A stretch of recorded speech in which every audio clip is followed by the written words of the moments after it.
నాలుగవది ఓంకారేశ్వర్.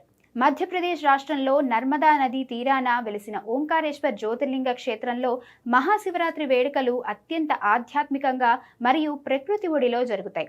ఈ క్షేత్రం యొక్క ప్రధాన ప్రత్యేకత ఏమిటంటే ఈ ద్వీపం ఆకారం ఆకాశం నుంచి చూస్తే ఓం అనే ప్రణవ అక్షరం వలె కనిపిస్తుంది. శివరాత్రి నాడు భక్తులు సూర్యోదయానికి ముందే పవిత్ర నర్మదా నదిలో స్నానమాచరిస్తారు.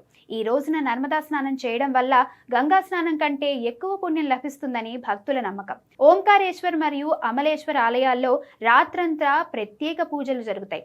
జ్యోతిర్లింగం 2 భాగాలుగా ఉన్నప్పటికీ ఈ రెండిటిని కలిపి ఒకే జ్యోతిర్లింగంగా పరిగణిస్తారు.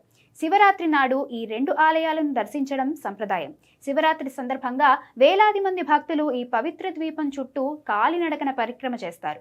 సుమారు 7 కిలోమీటర్ల మేర సాగే ఈ యాత్రలో శివనామ స్మరణతో కొండలు, నదీ తీరాల గుండా నడుస్తారు. శివరాత్రి నాడు స్వామివారికి భాంగ్, డ్రై ఫ్రూట్స్ మరియు పూలతో అద్భుతమైన అలంకారం చేస్తారు.